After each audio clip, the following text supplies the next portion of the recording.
সম্মানিত দর্শক, আসসালামু আলাইকুম। কৃষি কথা ইউটিউব চ্যানেলে আপনাকে স্বাগত। এই মুহূর্তে আসছি টাঙ্গাইল জেলা বাসাখানপুর জামাইপাড়ায়। এখানে রেজাউল ভাই তিনি হাঁসের খামার এবং হ্যাসারি করে তুলছেন। তার হ্যাসারি বা হাঁসের খামারের নাম টাঙ্গাইল হাঁসের খামার হ্যাসারি। তিনি এই বাচ্চা উৎপাদন করতে 2 থেকে আড়াই বছর হলো এবং অনেক সততায় ব্যবসা করছেন। এছাড়াও তিনি খাদ্যর ডিলার নিয়েছেন, যেখান থেকে তিনি খাদ্য সরবরাহ করে থাকেন বা বিক্রি করে থাকেন। আপনারা যারা হাঁসের খাবার প্রয়োজন আছে, তারা হাঁসের খাবারটা সংগ্রহ করতে পারবেন সেই রেজাউল ভাইয়ের কাছ থেকে। চলুন আর সেই হাঁসের খাবারের কী উপকারিতা এবং এই খাবারটা খাওয়ালে হাঁসের কতটুকু গ্রোথ হবে সেই কথাগুলো শুনবো সেই হাঁসের মালিকের কাছ থেকে। আর দেরি না করে শুরু করি আজকের প্রতিবেদন।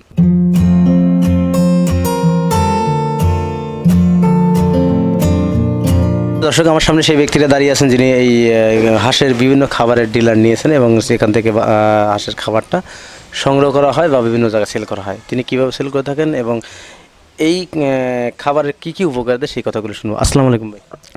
ওয়ালাইকুম আসসালাম। ভালো আছেন ভাই? আলহামদুলিল্লাহ। আপনার নামটা কি বলবেন? আমার নাম মোহাম্মদ রেজাউল করিম। আমার হ্যাচারির নাম হচ্ছে টাঙ্গাইল হাঁসের খামার অ্যান্ড হ্যাচারি। আমার বাড়িটা হচ্ছে টাঙ্গাইল শহর থেকে একটু পশ্চিমে, গ্রামের নাম বাসাখানপুর জামাইপাড়া। এই যে হাঁসের খামারে আসলেন আপনার কতদিনে? হ্যাঁ, আমি এই হাঁসের সাথে যুক্ত আছি প্রায় 2-2.5 বছরের মতন হয়। আমার ছোট বাচ্চা থেকে হাঁস পালন করে প্যারেন্টস তৈরি করছি, প্যারেন্টস থেকে ডিম উৎপাদন করি, সেখান থেকে ডিম হ্যাচারিতে বসায় ডিম ফুটে বাচ্চা বের করে ওই বাচ্চা আমি সেল করে থাকি। পাশাপাশি আমার একটা খাবারের ইয়ে আছে, তো ডিলার আছে, এখানে আমি খাবারটাও সেল করে থাকি। কি ফিড পাওয়া যায়? আমার এখানে আপনি পাবেন হইলো প্যারাগন হাঁসের ফিট পাবেন, আর পাবেন ইওনো হাঁসের ফিট। এটা হইলো হাঁসের ফিট। অনেকে আছে, অনেক বাইরে আছে, যেমন তারা এই হাঁসের খাবার পায় না বিদয়ী ওই আপনি ব্রয়লার স্টার্টার ফিট বা ব্রয়লার গোড়ার ফিট বা লেয়ার ওয়ান এই হাঁসের খাওয়াই থাকে। এগুলার আপনার দেখা যায় যে স্টার্টার ফিটটা অনেক দাম। নারিশের একটি স্টার্টার ফিটের দাম হইতেছে আপনার 22 থেকে 2300 টাকা, আর আমার একটি স্টার্টার ফিটের দাম 1800 থেকে 1850 টাকা। তাহলে এখানে কত টাকা ডিস্টেন্স। তারপরে এই হাঁসের যে খাবারটা তৈরি করা হয়, এইটা হলো আপনার সম্পূর্ণই হাঁসের থেকে রিসার্চ করে বানানো। মানে হাঁসে যে পদার্থ খায় ওই পদার্থগুলো দিয়ে রিসার্চ করে আপনার মনে করেন তৈরি করা। তাহলে আপনার মনে করেন যে দেখা যায় যে এগুলা খাবারের দামটাও মোটামুটি আয়ত্তের ভিতরে, প্লাস আপনার কার্যক্রমটা অনেক ভালো। আপনি তো হাঁসের খামারে আসছেন বা হাঁসের থেকে ডিম থেকে বাচ্চা উৎপাদন, ঠিক আছে, সব ঠিক ছিল, কিন্তু আপনি কেন এই স্টার্টার ফিডের মধ্যে আসলেন? হ্যাঁ, আপনি এই হাঁসের খাবারে কেন আসলাম, দেখা যায় আমার টাঙ্গাইলে আপনি সদরাচরে এমনি হাঁসের খাবার পাবেন না, আপনি মুরগির খাবার পাবেন। মুরগি হইলো একটা জিনিস আর হাঁস হইলো আরেকটা জিনিস। মুরগি কি ইচ্ছা করলে পানিতে 2 ঘন্টা ভিজে রাখুন যাব, ওরা মরে যাবো গা। আর হাঁস দিনকে দিন রাত দিন 4 দিন থাকলেও হাঁস পানিতে মরবো না। তাহলে জিনিসটা ভিন্ন না, তাহলে আমরা খাবারটাও কিন্তু ভিন্ন। হাঁসে খায় শামুক, মুরগি খাইলো অন্য খাবার। তাহলে দেখেন এখানে হাঁস একটা বড় শামুক খাইলেও ওটা হজম করে ফেলায়, মুরগি খাইলে মুরগি বাঁচবো না। তাহলে দেখা যাবো যে এই হাঁসের সাথে ম্যাচ করাই আপনার একটা হাঁসের খাবারই তৈরি করছে কোম্পানি। তাহলে আমি দেখছি যে না, এই হাঁসের খাবারটা ছোট বাচ্চার থেকে শুরু করে আপনি বড় বাচ্চারেও যদি বড় ডিম পাড়া হাঁসের দেয়, ডিমের গুণগত মান ভালো থাকে, ডিমের প্রোডাকশনও ভালো আসে, আবার বাচ্চাকালে খাইলে বাচ্চার ওয়েটটা ভালো থাকে বা গুণগত মান ভালো থাকে, বাচ্চা মরেও কম। এই যে স্টার্টার, যে ডাকের যে স্টার্টার, হাঁসের যে স্টার্টার, এটা কোন বয়সে হাঁসকে দিতে হয়? হ্যাঁ, এখানে 3 পদের খাবারই হাঁসের জন্য হয়। যেমন স্টার্টার খাবার হয়, এটা হলো ছোট বাচ্চাদের, যেমন আপনি 0 থেকে আরম্ভ করে আপনার 15-20 দিন খাওয়াইতে পারবেন। তারপরে গরুয়ার ফিটটা 15-20 দিন পর থেকে গরুয়ার ফিটটা আপনার 1.5-2 মাস খাওয়াইতে পারবেন।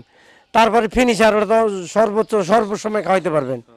তাই দেখা যায় যে আপনি সব সাইজের হাঁসের জন্যই এই খাবারটা তৈরি করা আছে।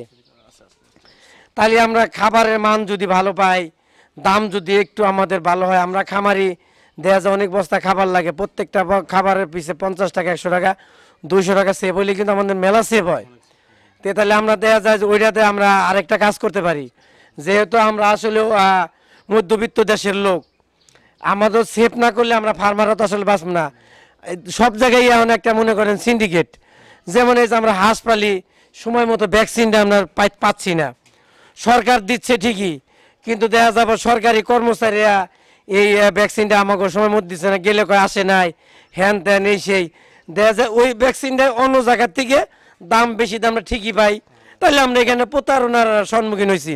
আমরা প্রত্যেকটা পদক্ষেপে আমরা ফার্মার যারা আছি, লেয়ার বলেন, ব্রয়লার বলেন, হাঁস বলেন, যাই করি আমরা মোটামুটি একটা প্রতারণার ভিতর আছি। আল্লাহ মাহবুব জানে যে প্রতারণা থেকে আমার কবে বাইরে পারবো।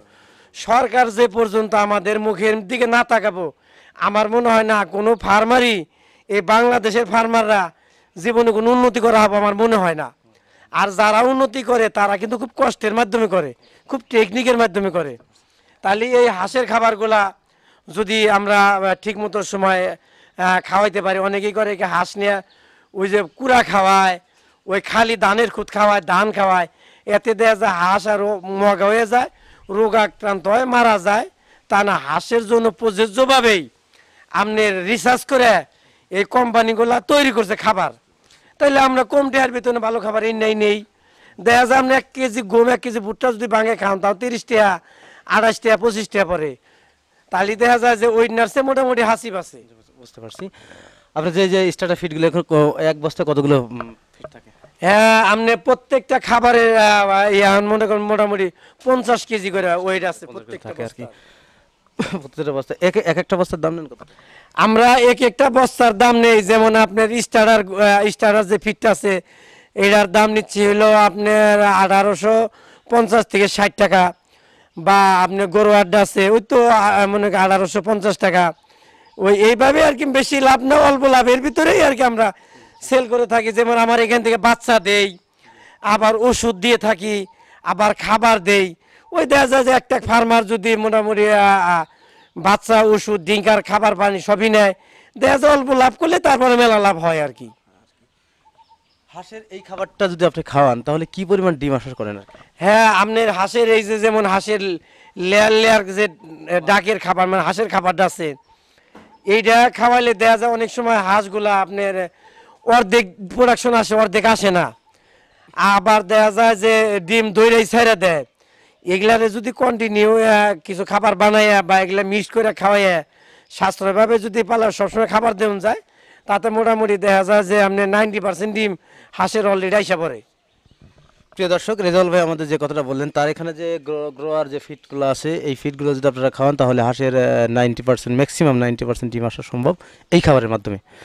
তো যারা হাঁস খামার করবেন অবশ্যই এই অন্য খাবারের চাইতে এই খাবারটা যদি আপনারা খাওয়ান তাহলে অবশ্যই আপনারা লাভবান হতে পারেন। আর একটা কথা জিজ্ঞেস না বললেই না, সেটা হচ্ছে এই হাঁসের খাবার খাওয়ালে আপনি অবশ্যই 90% ডিম পাবেন। এই ফিডের নাম কি? এই কোম্পানির নাম কি? হ্যাঁ, এই ফিডটার নাম হচ্ছে ইওনো ফরচুন ফিড। এটার ইওনো কোম্পানির একটা প্রোডাক্ট আর কি। এটা আছে, তারপর আপনার আছে হলো প্যারাগন একটা হাঁসের খাবার আছে। এটা আপনার ইচ্ছা করলে আপনি আমার কাছে নিতে পারেন, সমস্যা নাই। দুটি খাবার হাঁসের খাবার, ব্রয়লার বা লেয়ার বা ইয়ের কোনো খাবার না, ককের কোনো খাবার না, এগুলো হাঁসের খাবার। এগুলো সম্পূর্ণ হাঁসের, মানে ওইভাবে রিসার্চ করে একটা তৈরি করা, মানে কোম্পানি তৈরি করছে। এটা খুব ভালো মানের একটা উৎকৃষ্ট মানের খাবার আর কি। প্রিয় দর্শক, রেজাউল ভাই আমাদের বললেন যে হাঁস পালন করতে গেলে অবশ্যই কিছু অনেকগুলো টেকনিক প্রয়োজন করতে হয়। তার ভিতরে যে কথাগুলো বলেন যে আমাদের দেশে যে নারিশ কোম্পানি বা অন্যান্য লেয়ারের যে ফিডগুলো আছে, এই ফিডগুলো যদি খাওয়ান তাহলে হাঁসের ডিম 50% বা তার একটু বেশি আসতে পারে। আর ওনার এখানে যে ফিডগুলো আছে, এই যে ইওনো যে কোম্পানির ফিডটা আছে, ফিডটা খাওয়ালে আপনি 90% ডিম আসবে, 100% এই কথাটাই বলেন। আর এই খাবারটা তৈরি করা মূলত হাঁসের জন্য, এটা কোনো ব্রয়লার বা লেয়ারের কোনো ফিড না, এটা হাঁসের ফিড। এই ফিড খাওয়ালে আপনার হাঁসের পরিপূর্ণ ডিম আসা সম্ভব। তাই যারা হাঁসের খামার করবেন অবশ্যই ফিড করছেন তাহলে রেজাউল ভাইয়ের সাথে সরাসরি কথা বলতে পারবেন এবং তার নাম্বারের সাথে যোগাযোগ করে অবশ্যই হাঁসের ফিডটা ক্রয় করতে পারবেন। এবং এই ফিডটা ক্রয় করলে আপনি এখান থেকে খাওয়ালে অবশ্যই এখান থেকে যে পরিমাণ ডিম সেই করে স্বাবলম্বী হতে পারেন। তো প্রিয় দর্শক, আজ পর্যন্ত দেখা হয় পরবর্তী ভিডিওতে। ততদিন ভালো থাকেন, সুস্থ থাকেন। আল্লাহ হাফেজ। ধন্যবাদ।